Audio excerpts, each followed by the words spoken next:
Hi, this is George Sandman. I'm the founder and CEO of Growth Drive. Growth Drive is the #1 best-selling business advising platform, and this is our podcast, The Business Advisor Hot Seat. Now, in the hot seat, you're going to hear from industry leaders, thought leaders, your colleagues who are going to share tips, techniques, war stories about building a thriving advisory business based on delivering client wins. We're going to get into it. We'll get into it about the Growth Drive methodology, the Clarity software, what we see out in the world, so much more than just the system. And I'm also the author of The Growth Driving Advisor, which is based on over a decade of being an advisor to advisor, working with you and your colleagues, helping them build their practices, helping them through client engagements, and it's really proven strategies for leading businesses from stuck to best in class. Check it out. So strap in. We're going to light this up. Here we go. Well, welcome, ladies and gentlemen. And this week in the Business Advisor Hot Seat, we have my friend Corey Ganim. And Corey, I met you through Bob and Kathy Parent, and now subsequently you're getting involved in Carl Cox's community, also the 40 Strategy community. And Corey, man, welcome. It's great to have you. And you and I geek out about AI in so many different ways. So with that, I'll just toss it over to you. You could do a better job than me describing why your clients hire you, what you're passionate about. So welcome. Yeah. Man. Well, George, thank you so much for having me. And I know you and I actually first connected, I think it was like almost 3 years ago now, back when I was in the e-commerce space and I was about to publish my first book. And Bob introduced me to you. He's like, Corey, if you want to write a book, you need to talk to George because he's done it a few times. So glad we kind of get to reconnect in the world of AI. So just a quick and dirty background on me. So like I said, I have an e-commerce background. I was in the e-commerce world for about 9 years, built a retail business online, mainly through Amazon's marketplace. Cool. And, about probably 8 or 9 months ago at this point, I mean, I was pretty successful in the world of e-commerce, and then, pivoted that into education and courses and coaching and all kinds of additional businesses in that realm. But I just got burned out with it. I mean, it's something where after 9 years, I'm like, I feel like I've done all that I need to do here, and it's time to move on to something I'm more interested in. And what I found to be a lot more interesting was the world of AI, a lot of these like no code automation tools, and just exploring my curiosity there. So if I had to kind of summarize what it is that I do now, you had said like, well, why do clients hire you? It is to help operators build an AI operating system, really install an AI operating system into their business. And this is operators typically doing 500K to 5 million a year in revenue. Got it. So this AI operating system is designed to remove them as the bottleneck so that they can scale without having to hire more people and without having to learn how to code. So, we could go a lot deeper on that if you'd like, but that's a quick and dirty. Yeah, that's awesome, Corey. And I agree with you 100%. I get asked, how many employees does Growth Drive had? I'm like, well, do we get to count the AI as people? Because a good AI well deployed brings a lot of efficiency and allows us to have, from my perspective, allows us to have people not working harder, but doing work that they love. I know it's certainly brought a lot more satisfaction. I mean, I love my job to begin with, and now it just brings a lot more satisfaction to my work. So Corey, man, thank you. And our conversations are always, far ranging. You just said a lot there. You're about to present to Carl Cox's 40 Strategy cohort, right? He has cohorts of CEOs. You want to comment on that for a sec? Carl's a good friend of mine. One of our top Clarity users at the deep analysis level. He's a great guy, consummate pro. There's my plug for you, Carl. So Corey, you've been invited to, what are you going to talk about? Yeah. So, and I'm really looking forward to that. So the topic of my conversation inside the community there is going to be, how do we turn Claude, right? I'm sure most of your audience here is familiar with Claude. How do we turn Claude into our AI employee and use that as kind of our foot in the door of building an AI operating system within our business, right? So the main things I'm going to touch on are really the difference between Claude Chat and Claude Cowork. So, I mean, George, I know you're familiar with Claude Cowork. A lot of people I talk to, it's actually crazy how many people I talk to are kind of in the trenches of AI, but they've only ever used Claude the chatbot. They've never used Claude Cowork, which Cowork's killer too. Yeah. Cowork is incredible. So for folks in the audience, if you're not familiar with that tool, think of Claude Chat as the brain, right? It's a chatbot. You ask a question, you get a response, but it's not proactive. It's only working when you're prompting it. Claude Cowork is Claude with hands, right? Claude I Cowork love that. Yeah. can go into your tools, it can connect to your CRM, it can go into your email, it can mess with files on your computer, and it can actually take action.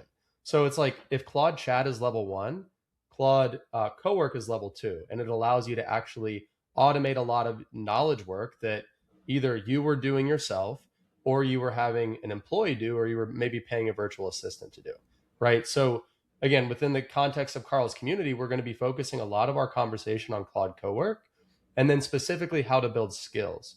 So again, George, I know you're very familiar with skills, but again, I'm shocked by how many people I talk to who aren't. And if anything, that's probably good, because when I kind of explain to them what skills are, I That's see why the you light get bulb. hired, right? Yeah, well, you see the light bulb go off because most people don't even know these capabilities exist. So That's correct. again, for the audience, a skill, think of it as just like an SOP, right? A standard operating procedure, a recipe for how you do a specific task in your business. And to build what's called a skill, all a skill is it's a file, right? It's literally a markdown file. A markdown is think of it as like a Google Doc, essentially. So the inside this file is your SOP, is how you do the process. And once you built that skill file, you can give it to Claude or any AI agent. And now that AI knows how to go and execute that process. Yes. And it's going to do it the same way every time, the exact way you've laid it out in that skill file.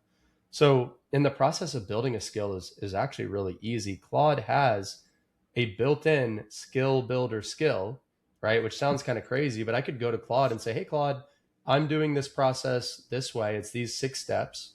I need you to turn it into a skill. And then I need you to run that skill every Monday at 7 a.m.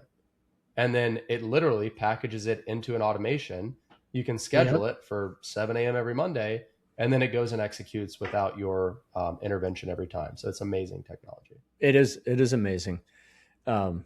It's funny, when Claude Cowork first came out, I think the first it offered to do a skill for me, and it offered to clean my desktop, and I absentminded was like, yeah, fine, go ahead. And next time I went to my desktop, it was so well organized. It was like the most OCD. I'm like, oh my God, it was like really, really well done. Yeah, skills are killer. So if we think about extending how we do what we do, improving the quality, and there's some things, in fact, you described how you start your day. Maybe that'll help people understand the extent to which you have increased your efficiency in your business. Yeah, absolutely. So we've got, or what I built for myself is what we call a morning brief skill. So this is a skill that, again, inside of Claude Cowork, it runs every morning on a schedule at say 8 or 9 a.m. And it does a few things. It'll go through my emails and it'll see what emails have come in since I last checked my email that are urgent, right? Or that require a response from me. So it kind of summarizes those emails. Next, it looks at my calendar and says, okay, well, what does Corey have on the agenda for today? What are things that he needs to be prepared for, right? And then it'll surface any other notes or bits of information or context that it can pull from my email or from my Slack or from wherever. And it consolidates this into just a 1-page, essentially morning brief, right? Yeah. So, I can look at that morning brief within 30 minutes or 30 seconds of waking up. And now I know exactly what I need to do for the day, right? It's like all the mental bandwidth that would have been spent thinking like, oh, what did that email say? Or like, am I still waiting to hear back from that person? Or I know I need to prepare for this sales call at 2. It's like, it's all there. So it really, and that's one of like hundreds of examples of things that you can do with skills. Yeah. Yeah. And it is killer, and it is good. And, we use HubSpot, we use Google, my life lives in Google Drive, HubSpot, and then these various LLMs and obviously the people. And it allows more time to interact with the people. In fact, well, I won't. People, you need to understand how all of this stuff works, because things like Claude Cowork can see deep inside. I mean, it can see deep inside your world. It can see deep inside a lot of the operational software and technologies that we rely on, from which we can't possibly hope to gather all of the information we need. Why not get some help, right? And if you hired an intern to do this, or you hired a VA to do this, they would do it, but it takes a lot of their time. Wouldn't you rather invest your time with your VA creating things, right? Doing human tasks. Inside the growth drive methodology, there are 24 growth driving objectives, and interestingly, there are 12 of them that are human only. But those human only benefit from things like skills. Then there are 7 that are human and machine, human and AI. And that's where agentic AI, especially over the next 12 to 18 months, and let's talk about that in a sec, become really relevant. And there are only 5. So those of you who are out there wondering where the heck does AI apply? There are really only 5 operational areas of your business that AI is emerging as capable of managing, of leading, of executing those functions. 5 of 24. That means 19 are human based. For all of you running around waving your hands over your head that the sky's falling, it's not. Yeah. The sky is just getting a prettier color, man. Right. So sorry for the rant. Well, no, I think it's a very valid point, but to your point, right? So that's one of the things that I mentioned earlier, right? My whole mission and kind of what we do is helping people install an AI operating system. We've kind of boiled every business down to 5 pillars, right? I know I think you said 24 points that the growth drive touches on, but to even simplify further, right? Every business at its core is sales, marketing, operations, finance, and intelligence, right? You could even argue that intelligence folds under operations, but 5 just looks better on. There's definitely an overlapping. Yeah. Yeah. So, but the idea is, so within each of those 5 pillars, every one of those pillars is made up of multiple systems within those pillars. And there's a lot of, let's say, sales subsystems that can and should be run by an AI agent. And then there's some systems within sales that should never touch an AI agent. They should be strictly human based. So I think that's where a lot of the misconception is like, oh, when somebody hears like AI for sales, they just assume that, oh, I'm going to try to, hand my best customer off to an AI agent and let them deal with it. No, that's not the case.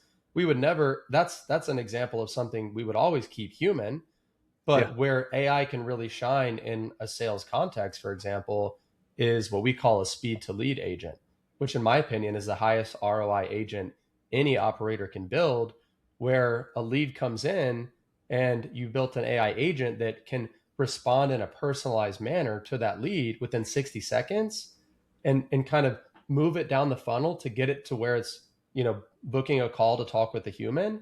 That is a sales function where AI can shine. Yeah. Right. And that's, I actually published a newsletter today on the speed to lead agent. I could go on for days about just that one agent. Well, what I love, you just described one of those functional areas where it is, the man-machine interface.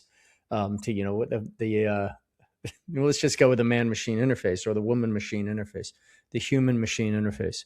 Because when we talk about sales, so you and I both offer the market very sophisticated products and services. And if someone comes to the website and is doing some research, we can provide the agent, the artificial agent can provide them very efficiently with the resources they need and answer questions, etc. That's great. But what will not happen, and I don't think, especially given my demographic, people who were born in the 60s and 70s, if an agent calls me, I that'd be a giant. It's not a turnoff, but I'd be like, yeah, well, I'm not buying from you, pal. Yep. We need to talk to a person. We want to talk to, especially for these big decisions.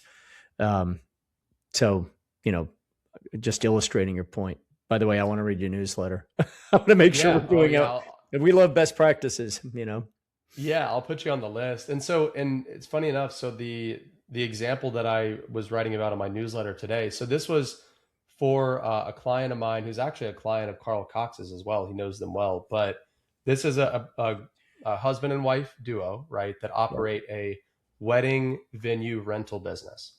Love Okay, it. so they've got 3 wedding venues around North Carolina where they obviously rent them out to people having their wedding. So the problem that they were running into is they have one salesperson who's fantastic. She's doing a great job, but her highest and best use is doing in-person tours of their venues, right? Demos, essentially. Yeah. Demos, exactly. Lead comes in, they book a tour, she shows them around the property, she closes them on a wedding package. Their average deal size is 11K, and she's closing 40% of in-person tours, right? So, in a perfect world, she's doing tours all day, and Yes. usually she is. Now, the issue, and where a speed to lead agent helped them immensely, is they've got 20 to 30 new leads coming in per week through their website, right? But if the salesperson is doing in-person tours from 9 to 5, lead comes in at 10 a.m., it's not getting a response until 5:30, 6 p.m. Sometimes, if it's a Friday, maybe not even until Monday. And at that point, that lead is as good as gone. Yeah. So, and by the way, for you people out there who are not sales gurus and sales geeks, now is the best time. And every hour that goes by, that lead is getting stale, yep. not terminally that's stale, but it's important. Yeah. That's why we call it speed to lead. And actually, one of the statistics that I included in the newsletter today is I don't want to butcher it, but it's something like if you respond within 5 minutes versus 60 minutes, 21 times more likely to get a response from that lead, right? Yep. Like that is so far past the point of statistically significant. So again, anyways, so in terms of his business, right, leads are coming in. A lot of times they're slipping through the cracks because they're not getting responded to for hours or sometimes days. So we built a very simple AI agent that is not calling these people, right? It's simply responding to inbound leads. So lead comes in via email. The agent is able to read the email, right? What did the person actually say?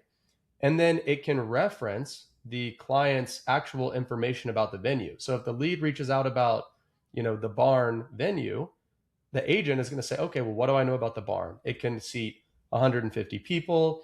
These are the vendors we have access to. This is where it's located. This is how far it is from restaurants, right? And then it can provide a very personalized, very individualized response to that lead.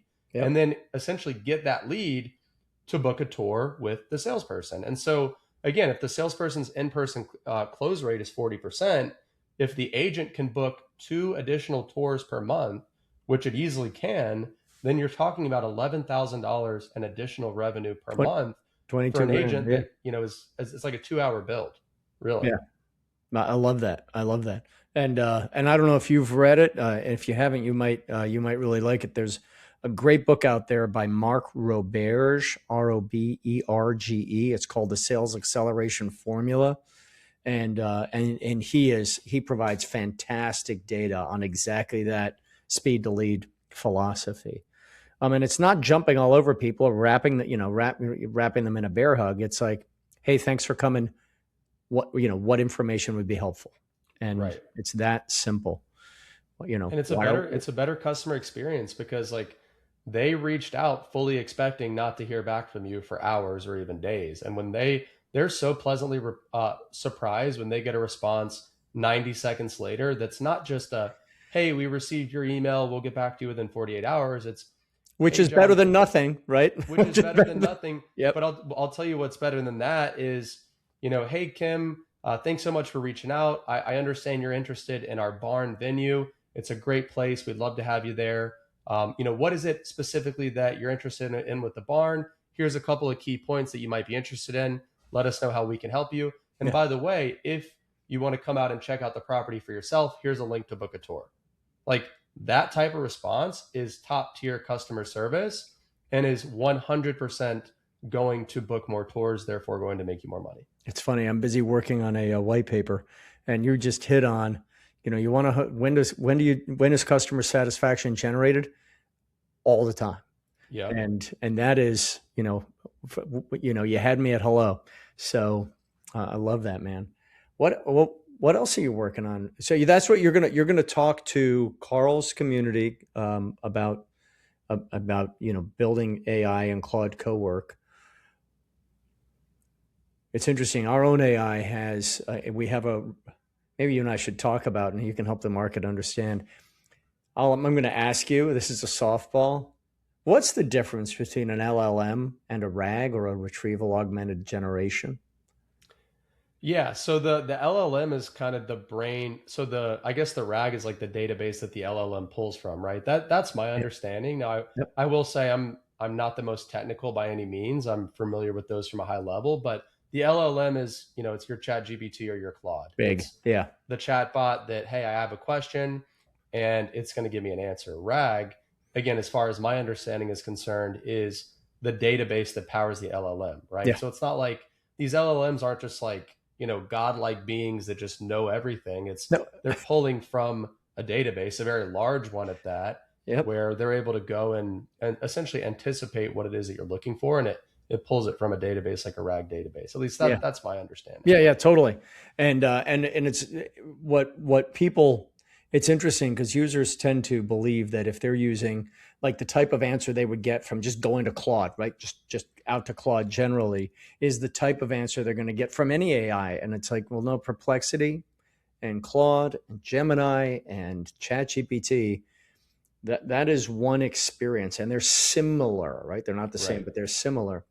When you're dealing with a RAG, and imagine the AI inside HubSpot, fantastic, Hmm. right? That's a RAG. The Claire inside Clarity are those are limited purpose, limited scope, and we're purposefully putting blinders on it to say, hey, whoa, we have a methodology, we have a process, and we had to actually, it's funny, we had to train Claire to say, that's beyond the scope of why I exist. Yep. Yeah, man, it's and well, I'll leave it there. We absolutely love developing AI and helping people become more efficient, which is what AI does at the end of the day, right? Right. Well, and another concept too, George, that I think your audience would enjoy, and I think maybe we could go a little deeper on, is so there's been a lot of buzz in the. So I spend a lot of my time on X, right? That's my Yep. social media platform of choice because of the fact that there's such a big AI community on X, right? Obviously, Elon Musk owns X. A lot of the tech people kind of followed him there. And so because of that, there's a lot of people talking about AI on X. And a Yes. trend that's gotten really popular over the last couple of months or so is this idea of having what people kind of call like a second brain, right? Like an AI powered second brain. Essentially, think of it as like it's kind of like Chat GPT, but for either your personal data or your company data, right? And I've been saying this for the last couple of months, and this is my prediction, and I'm 100% convinced it's going to be true. Every company in the world is going to, at one point or another, create their own second brain, which is another term for just their company knowledge base, right? So Sure. right now, and like I know my company has this, your company has this, everybody listening to this, their company has this. Think about how much context and information they have just spread throughout the enterprise. Think about all the call transcripts and emails and Slack I love messages that you're bringing this up, man. Yeah. and proposals. I mean, there is so much data floating around every organization in the world.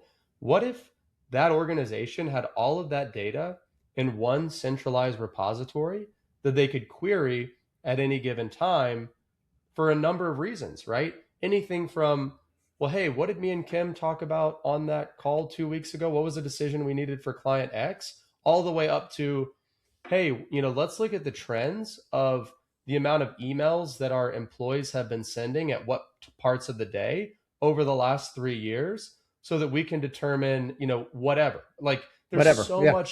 so many data, but there's so much you can do with that data. So I've made this prediction loud and clear. It's like, look, you need to build your company knowledge base to have a competitive advantage now, because in 2 years it's going to be table stakes. And then on the other end of the spectrum, there's going to be a whole industry, a multi-billion-dollar industry of service businesses that are created from nothing, who that's their offer. They are building uh, personalized knowledge bases for companies, right? Like I've had people come to me and say, hey, can you come into my company and look at all the different data sources we have and just like essentially structure it in a way where we can have turn it into our own AI, Corey, right? Like man. that's kind of the core And at I its did core. not ask you to say that, right? We did not. This is not pre-staged, because you do want to know why I'm so excited about what you just shared. I do, yeah. We are. You just. Not many people understand that repository of information is data, and we are Yeah. about to launch. And I'm hoping by the end of this week. So today's May 6th. So on or around the 8th. An integration of AI note taking, Zoom, Claude, Teams, Google Meets, whatever the last one was, but we're bringing those notes into the Clarity software. So there's through the slick API, pull the notes in, allocate them to a given client. Now imagine as you're using software, right? And you've brought, so we're doing analyses, we're pulling in some financial data, select financial data, and you're bringing in all of these client conversations, whether your client is recording them, you're recording them with your client, you're taking notes by yourself, you're having meetings with other advisors, all of that can go into the client's data set. And as we're creating analyses and deliverables and executive briefings and plans and all of that data, thank you for using that term, is available to the AI, to the RAG, to parse, pull, and deploy. And that is kick. I'm as excited as you are, and I agree with you. We already have a brain. My Claude Cowork is essentially a brain for the business. We have hundreds and hundreds and hundreds of articles, videos, books. Last time I looked, about 600,000 words written, not including transcripts, et cetera. How do you keep track of all that, and how do you leverage all of that? We all come across a file, that we created 2-3 years ago that we're like, oh my gosh, this is so good. I had forgotten it even existed. You forgot it existed. Imagine if it was just stored away permanently in that knowledge base, that at any given point in time, you don't even have to be asking about that piece of content specifically, but the AI is able to make connections. If let's just say that's a book on sales, right? Yep. And if you ask your second brain, like, hey, I need help improving the sales process, you weren't asking about that book specifically, but the AI is smart enough to know, oh, hey, look, in my knowledge base, I have this book on sales from 2 years ago, so I'm going to reference that in my response. And then you're like, oh, duh, I forgot about that. That was such a good resource, and you never would have been able to leverage it if it wasn't stored in your knowledge base. Yep. And so what I think would be really just an interesting exercise is, a company out there, they build their knowledge base for the first time, it's set up, it's ready to go. Just as a thought experiment, I would love to see that CEO ask the internal knowledge base, hey, based on all of our data, everything you have access to, what are 10 of the most interesting trends that you notice about our data that could help us be more efficient or make more money? And make it that vague and open-ended. And I guarantee you that it's going to come back with some stuff that would blow your mind, especially if it had access to, call transcripts, emails, Google Drive, everything. Yes. I can't even begin to think about what it might say, but I guarantee you it would be like earth shattering. Heck yes. Heck yes. This is why I'm glad we're on the same page. Yeah, we are absolutely on the same page. Well, and it's, what's interesting that I'm seeing in the behaviors of people, as we train people, we help with knowledge development, and we help people, stop. You can use perplexity. I love perplexity, right? My wife calls her Plexi, my girlfriend, right? Perplexity. Well, you can use perplexity for basically web search. Yep. But I don't know about you. A lot of the women and men in the growth drive community have figured out that they can have a conversation, a real conversation with AI, and ask AI to go and find supporting resources. Ask AI to shoot holes in arguments.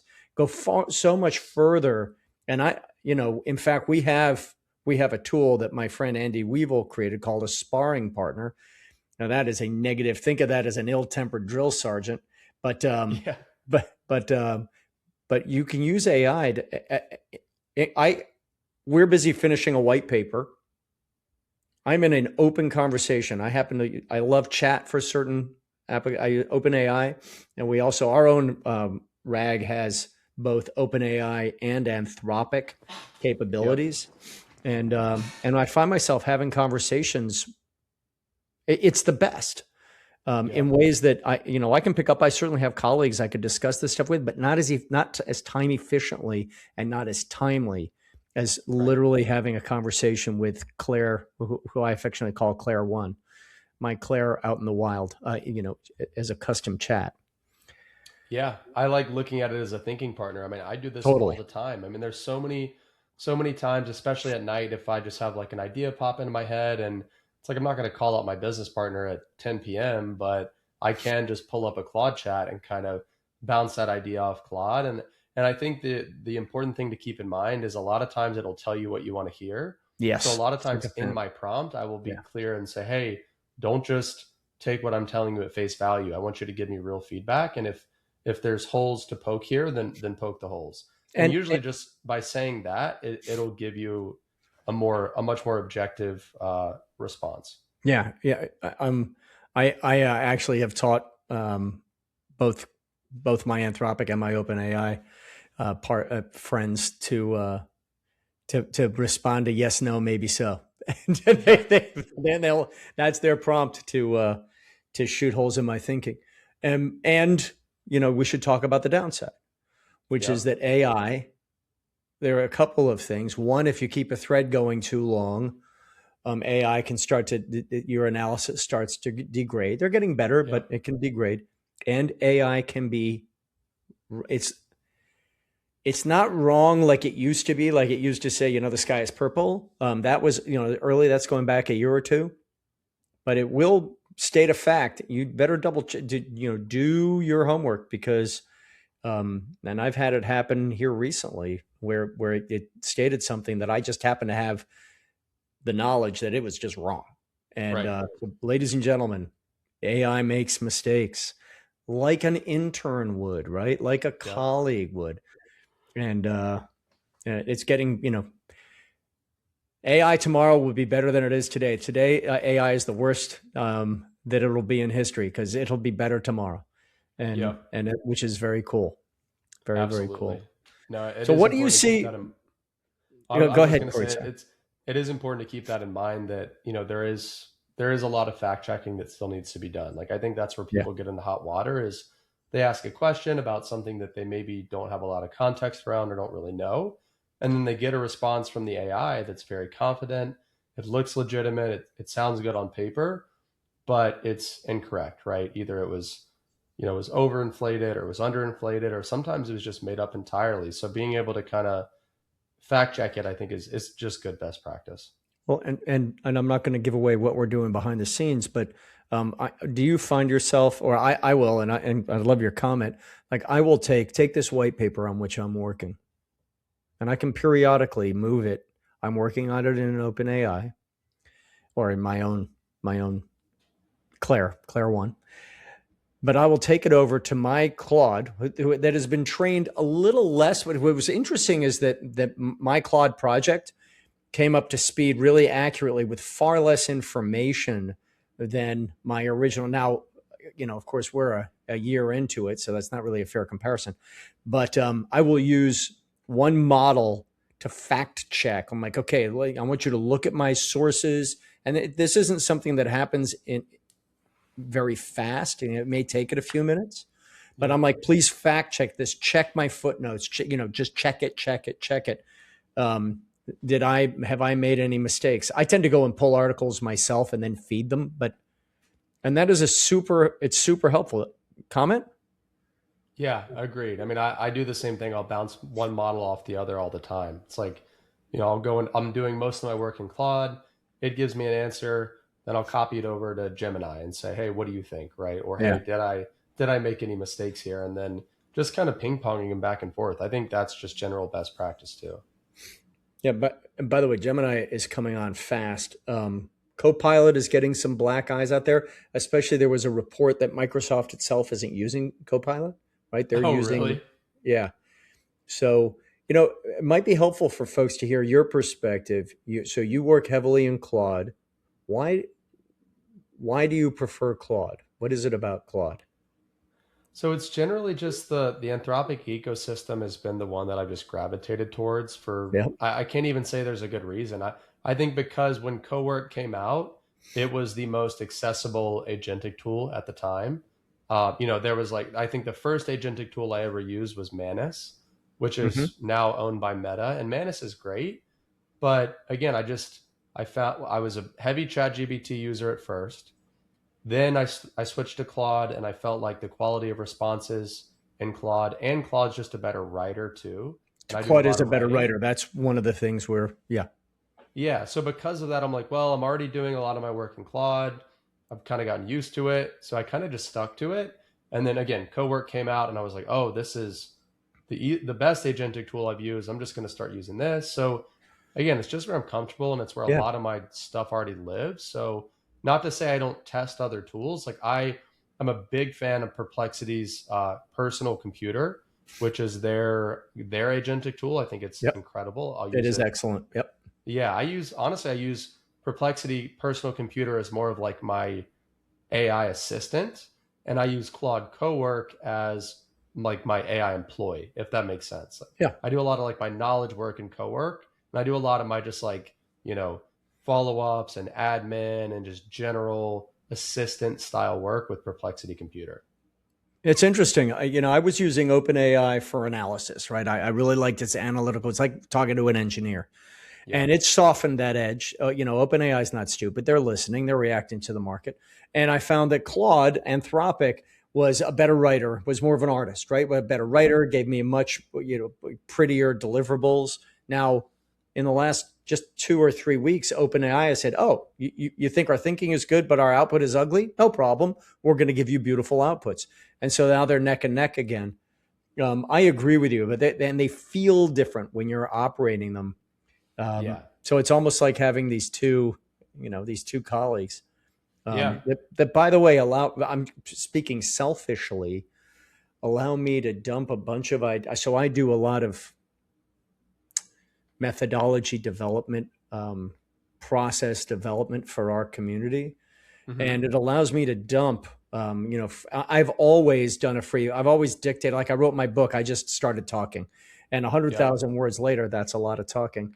I then had something I could hammer into a manuscript, and and I used a human to do that. It wasn't that long ago. My book published in 2023, and we were just starting to get AI. Right, yep, I was sitting there and on my just starting to get the earliest versions of OpenAI, and I had a human go through. Now, I'm going to publish a second book, and my intern is going to be a machine, and yep, it's which is fascinating. And then I will use humans for design. I will use humans for layout. I will use humans. The humans are critically important, but the ease with which I think we're able to create and deliver has never been better. agreed. Yeah, Yeah, it's man. made a lot of things a lot easier, and it's made certain things harder, but overall, there's always going to be a human in the loop. So I think Yeah. that's where people that are kind of freaking out and saying the sky's falling, it's like maybe in some places, but I think it creates more opportunities than it destroys. Yeah, absolutely. And ladies and gentlemen, you're much more likely to click on an article that tells you that the entire workforce is going to collapse than you Yeah, are to click on an article that sings kumbaya about AI. And think about we're all very smart, but think about that. Think about the news and what the news, how you feel about the news, and then the right. news telling you about AI. and piano, because this is actually, I believe, and I'm a huge fan of Musk's thinking, and if you apply a maker versus taker mentality, those of us who really subscribe to being makers, and to delivering more value than we extract, are AI is a profound change. And it's going to be a profound change, I hope, in the global human experience. And I'm not going to get on my soapbox. All right, Corey, man, it's hard to believe we've been chatting for 40 minutes. I know And it's flown by. and yeah, it does fly by, right? This is a great conversation. Again, you and I always have these great conversations. Thank you. As we wrap up, you have any thoughts, topics we didn't touch on that you'd want to share? So honestly, we touched on a lot of it. The only thing I would have gone deeper on, and maybe this is the subject of a future episode that we can do together, but like I said, the AI operating system as a concept, I'm really bullish on. That's kind of what we're building our entire business around. Sure. And I gave one example, obviously being the speed to lead agent, but there's so many AI powered systems that can fit into any of the 5 pillars of business we discussed. So if anything, maybe we can touch on those in a later episode, but Sure. we hit on a lot of it. We hit on the personal knowledge base, which is one of my favorite topics. So no, I think we did. I think we covered a lot of it. We did cover a lot. It's funny. I divide the world into 4 executive functions: executive, operations, finance, and revenue, which sort of tracks against your worldview, and maybe that is the topic for another. And we'll dive into those, that 12-7-5. We are people, and we will gather around the campfire. Yeah. And I almost broke into SpongeBob there, but we are people, and fundamentally that will remain true, and we will do with AI as we have with with industrial robotics, and medical robotics. Right, it'll make things better, but it's not going to replace people. So, right, Corey, man, thank you so much for your time. I really appreciate it. Do send over that article, and if you're cool, let us put a note if you're okay with me sharing it in our community, and until next time, man. Until next time, I'll be on that call of Carl's, so I'll be listening in. Awesome. Corey, how do people reach you? Yeah, so they can just send me an email. My email address is corey@returnmytime.com, and that's COREY. And then another thing too, I mean, obviously we're talking on a podcast here. If people like hearing about AI in a podcast context, I've got a podcast called Build with AI, where if you're a non-technical entrepreneur and you like this stuff, you want to hear how real workflows are built and see them in like a screen share format. That's really how I cover AI, once or twice a week on the Build with AI podcast. So I'd point people that direction too. Awesome. I will be subscribing. Shame on me. All right, Corey at returnmytime.com. There you go. Returnmytime.com. I wanted to say it 3 times, so there we go. All right, Corey, man, thanks a million, and we'll talk very soon. Sounds good. Thanks, George.